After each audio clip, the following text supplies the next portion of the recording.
बिस्मिल्लाहिर्रहमानिर्रहीम। मैं हूं नाज़रीन आरिफ हमीद भट्टी, एक आम शहरी, और आप देख रहे हैं यूट्यूब चैनल।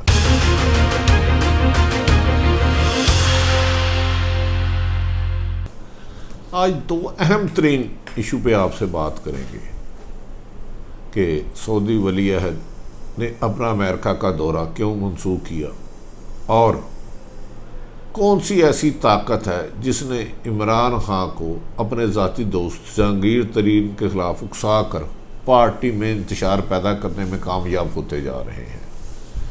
नाज़रीन, आप जानते हैं कि चंद रोज़ कबल यूएई ने इसराइल को तस्लीम कर लिया। उससे कबल कुछ बयानात आए। इसराइल की पॉलिसी ये थी जिसके साथ अमेरिका था कि यूएई के ज़रिए तस्लीम करके मुस्लिम उम्मा पर प्रेशर डालकर हम सब के साथ ताल्लुकात ठीक करेंगे और हम अगला किबला अव्वल पर वो कब्ज़ा कर लेंगे। लेकिन इस मौके पर वज़ीर-ए-आज़म पाकिस्तान इमरान खान साहब ने नहायत दलेरी से एक फ़ैसला किया कि वो इसराइल को किसी भी सूरत कबूल नहीं करेंगे, इसका अंजाम कुछ भी हो।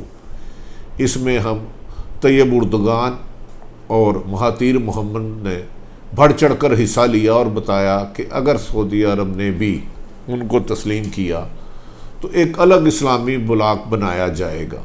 याद रखें कि एक अलग इस्लामी ब्लॉक बनाने की पहले सऊदीया के शाह फैसल बिन अब्दुल अजीज़ ने भी की थी और वाज़िया कर दिया था कि वो इसराइल को तस्लीम नहीं करेंगे, चाहे जो भी कुर्बानी देनी पड़े। उसके बाद बदकिस्मती के सऊदी अरब में बादशाहत की वजह से कोई फैसल बिन अब्दुल अजीज़ नहीं आया। मुख्तलिफ हुक्मरान आते रहे, लेकिन अमेरिका ने उसमें अपना दबाव रखा, मुख्तलिफ़ तरीक़ों से उनके तेल के ज़खायर पर कब्ज़ा कर लिया या उनसे कुछ ऐसे एग्रीमेंट कर लिए कि सऊदी अरब हर काम के लिए अमेरिका की तरफ देखने लगा और अमेरिका अपने पालतू इसराइल के ज़रिए दुनिया का अमन तबाह करने में लग गया।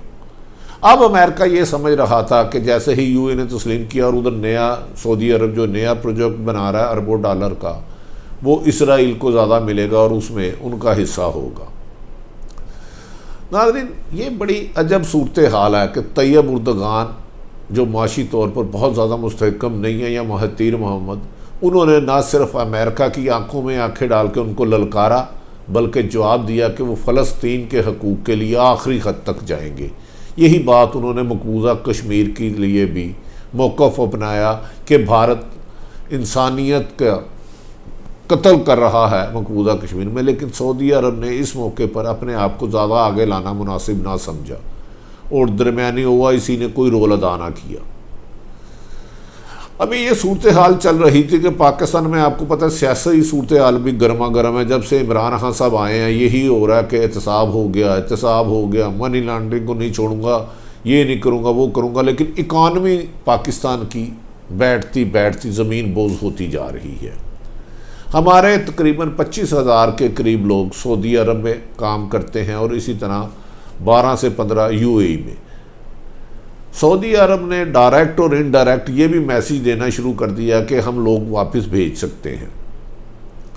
लेकिन पाकिस्तान इन तमाम हालातों के लिए तैयार था और उन्होंने कहा था कि वज़ीर-ए-आज़म पाकिस्तान और पाक फ़ौज ने कि इसराइल को तस्लीम नहीं किया जाएगा, हम खाली रोटी खाली पेट रह लेंगे, लेकिन अपने इस्लामी ममालिक को तनख्वाह नहीं छोड़ेंगे और मकबूजा कश्मीर के लिए आखिरी उस हद तक जाएंगे जब तक भारत की आज़ादी नहीं होती। गो कि हम अमली तौर पर मकबूजा कश्मीर की वैसे मदद नहीं कर सके नहायत अदब एहतराम से, जो हमें करनी चाहिए थी। हमने सिर्फ ट्विटर और मीडिया को इस्तेमाल किया। मशरिक़ वस्ता की जो सूरत हाल है ये बड़ी चेंज होती जा रही है। जब यूएई ने इसराइल को तस्लीम किया तो सऊदीया हुकाम का ख्याल था कि वो पाकिस्तान पर दबाव डालेंगे और किसी भी तरीके से ज़्यादा शोर नहीं होगा और इसराइल का रोल बढ़ जाएगा। इस पर वो इमरान खान साहब के वज़ीर-ए-आज़म के बयान के बाद थोड़े से नाला हुए और उन्होंने इसकी एक ही तरीका अपनाया कि पाकिस्तान को अंडर प्रेशर लाने के लिए कह दिया कि महातीर मोहम्मद और तैयब उर्दगान को पाकिस्तान में ज़्यादा अहमियत दी जा रही है, वज़ीर-ए-आज़म उनको करते हैं और साथ ही बाज़ ख़बरों के मुताबिक नवाज शरीफ जो पाकिस्तान के मुजरम हैं लंदन में, उन पे हाथ रखना शुरू कर दिया कि अगर इनके लिए कुछ नरम गोशा रखा जाए तो सऊदी अरब पाकिस्तान की खुल के मदद करेगा। इस पर पाकिस्तान की हुकूमत और हसास अदारों ने वाज़ेह मौक़िफ़ अपनाया कि पाकिस्तान की सलामती खुशहाली के लिए किसी की डिक्टेशन नहीं ली जाएगी। सऊदी अरब पुराना दोस्त है और रहेगा, लेकिन पाकिस्तान फ़लस्तीन में होने वाले मज़ालिम और मकबूजा कश्मीर में होने वाले जबर की दास्तान को दुनिया भर में सफारती सतह पर उजागर करता रहेगा। इसी सिलसिले में सऊदी अरब की इस बाज़ ख़बरों के मुताबिक पुश्तपनाही पर नवाज शरीफ अचानक मुतरक हो गए। मौलाना फजलुर रहमान जो सारी उम्र इसराइल के ख़िलाफ़ बोलते रहे, अब एक अल्फाज भी नहीं निकाला और अपोजिशन इकट्ठी होती जा रही है। इसमें भी कहा जा रहा है कि बाहर गैर मुल्की ताकतों का हक हाथ है कि वो मुसलमानों को इकट्ठा ना होने दे। मुस्लिम उम्मा एक नया ब्लॉक बनाने जा रहा है जिसमें ईरान, पाकिस्तान, मलेशिया, तुर्की और दीगर इस्लामी ममालिक के शामिल होने के बहुत ज़्यादा अमकानात है। सऊदी अरब ने देखा कि हालात जो उन्होंने सोचा था कि यूएई के तस्लीम करने के बाद मुसलमान डिफेंसिव हो जाएंगे, उसके बाद मोहम्मद बिन सलमान ने सोचा कि ये तो इसराइल के हमायत करके उनका पूरी मुस्लिम उम्मा में अकेले रह जाएंगे। उन्होंने अमेरिका का दौरा ख़त्म कर दिया। अमेरिका का दौरा ख़त्म करने के बाद उन्होंने पाकिस्तान से राब्ते रखे, जिसे आर्मी चीफ और वो गए। ताहम मशरिक़ वस्ता की जो सूरत हाल है, आने वाले दिनों में मज़ीद तब्दीली के इम्कान आता है। अमेरिका अपनी चालें चल रहा है, तुर्की, मलेशिया, पाकिस्तान, ईरान ये अपनी हिकमत अमली बना रहे हैं कि किस तरह फ़लस्तीन और मकबूजा कश्मीर में होने वाले मज़ालिम और दीगर ममालिक जो मुसलमान ममालिक हैं उनको उनसे जुदा किया जाए, उन ख़त्म कराया जाए। इस सिलसिले में सऊदी अरब भी अब सोचने पे मजबूर हो गया है। अगर 25 लाख हमारे लोग हैं तो वो वहाँ काम करते हैं, उनकी ओज़ पैसा दिया जाता है और आज भी पाकिस्तान की फ़ौज वहाँ उनको ट्रेनिंग दे रही है और ट्रेनिंग देती रहेगी, क्योंकि पाकिस्तान किसी भी कीमत पर अपने दरीना दोस्त सऊदी अरब से को अलग नहीं होना चाहता। लेकिन वो चीन के साथ की गई सी पैक, जिसकी सबसे ज़्यादा अमेरिका को और भारत को तकलीफ़ है, उसको भी जारी रखेगा। उस पर काम सी पैक पर तेज़ी से करना शुरू कर दिया गया है और आने वाले दिनों में मेरा ख्याल है सऊदी अरब की क़यादत कुछ और सोचने पर मजबूर होगी और इसराइल के पीछे जाना उनके लिए भी मुश्किल होता जा रहा है, क्योंकि मशरिक़ वस्ता के हालात उनकी ग्रिप में भी नहीं रहे। नाज़रीन, अभी ये सूरत हाल थी।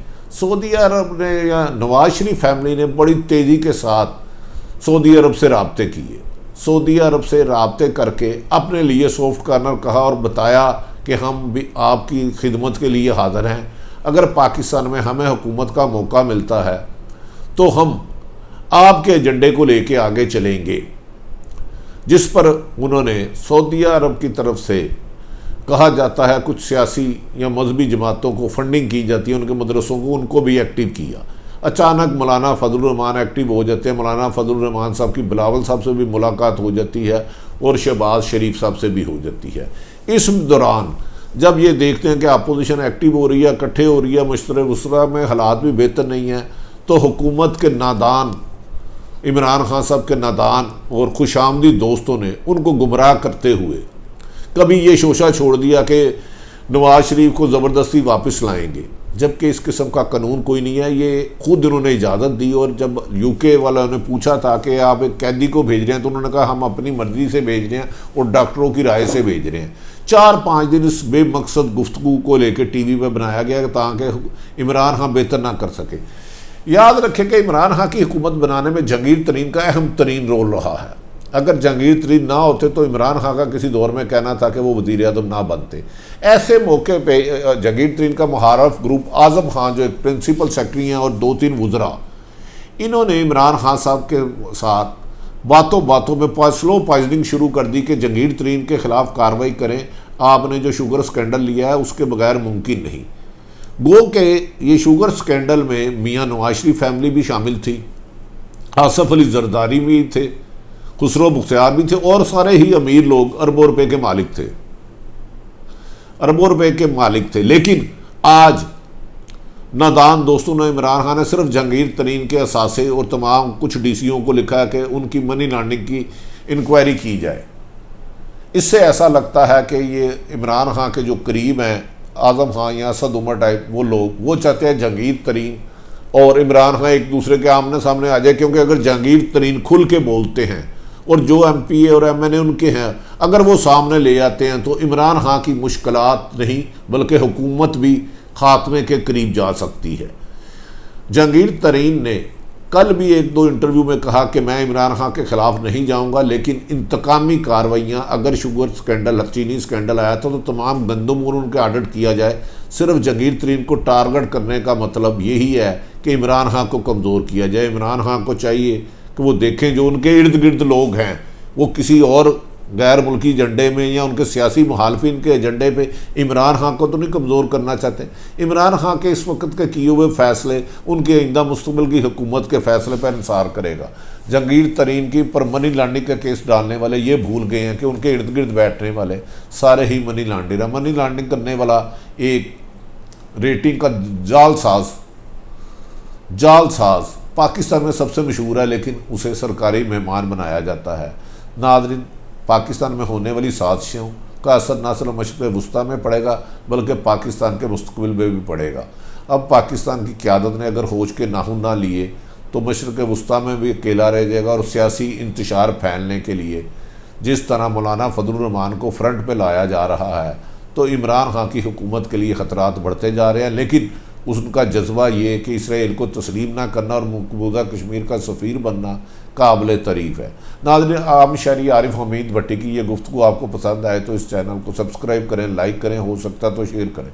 नाज़रीन, जहाँ भी रहें खुश रहें, लोगों की खुशियों का बायस बने, किसी को तकलीफ़ ना दें। पाकिस्तान जिंदाबाद।